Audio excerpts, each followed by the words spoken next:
with Northern Waters Cleansing Co. And in today's video, I am going to be making some soap, but I thought you first might like to see what my soap shop actually looks like. And so I have just walked in the door, and the very first shelf you see here is a shelf of ingredients.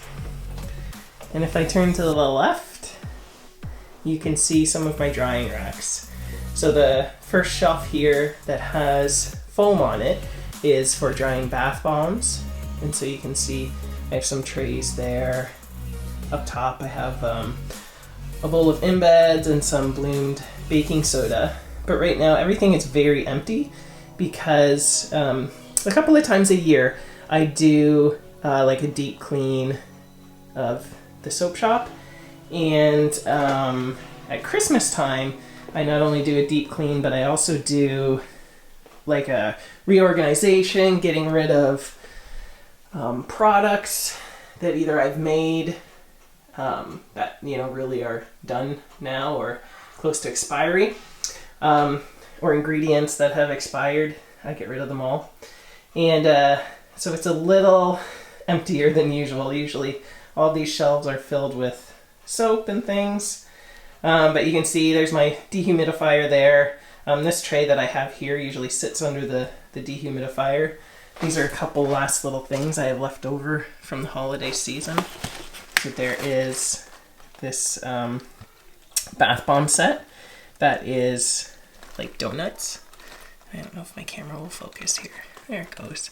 So a bunch of different donuts. I've got some fizzy frappuccinos here, some hand wash, things like that. And so this side that doesn't have any foam on it is the side for drying and curing soap. I use these little dollar store containers to sort orders. The dehumidifier doesn't usually run in the winter, which is what it is right now, because it's already like wicked dry. So I'm not too concerned about humidity in this room.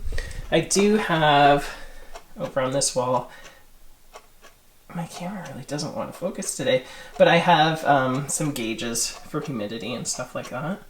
And then I've got a couple of clocks that are totally set at the wrong time.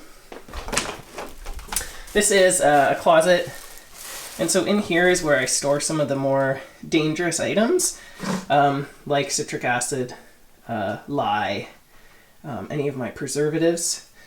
And so on these shelves tend to be either products that are done and wrapped. So usually if it's bars of soap, I start to stack it up where these two containers are right now. You can see here I'm working on, it's kind of dark in here. Let's grab this one.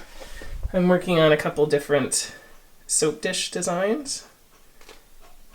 Yeah, this just needs the light to focus. But this is like a chess piece one. So I just have a silicone mold, and I pour resin and different micas and stuff into the mold and make these cool soap dishes, so it actually lifts your soap over the water a little bit. I've also been doing these 3D printed, what I call them soap savers. So it's like for your shower, because you can see there's holes all the way through. And so you just put it like in a corner of your shower, put your soap on there, and it'll drain nicely and dry between uses. So we will put that right back. And then of course in here is my massive fragrance oil collection. So I don't know that this is really doing it justice, but there is a ton of fragrance oils. Those the boxes up there, so they go 3 deep as well. And so that's also where I keep my sodium borate, potassium hydroxide, and all my preservatives there. So again, what I consider the more dangerous ingredients that I have in here. And as I come around, you can see I have various drawers that roll out. Well, 2 of them roll out, 1 doesn't. My big mixer, or like immersion blender, I've got my KitchenAid mixer, and this tends to be the spot where I pack most of my orders. Now right now you can see there's this big tablecloth here, but that is because, so I have my printer in the same room as where I make all my product, and so that big tablecloth, I cover the printer up when I'm doing any sort of bath bombs because it gets wicked dusty. There is a window here, but I always keep it covered because you know, the light isn't great for longevity of ingredients or products. Here's my stainless steel table where I do the majority of my work. And I've got a couple of things under here, like this is where I dump all my dirty dishes. I've got my sealing system, bath bomb press, biodegradable and non-biodegradable film to wrap the products in. And as we come around here, so this is just like a big wall of tools and equipment that I use for making soap and making bath bombs and all that kind of fun stuff. So all of these shelves I just got at Home Depot. I want to say they were about 50 bucks each. These plastic totes I got at Costco, you would get 3 for, I don't know, a very reasonable price. And so I attempt to organize.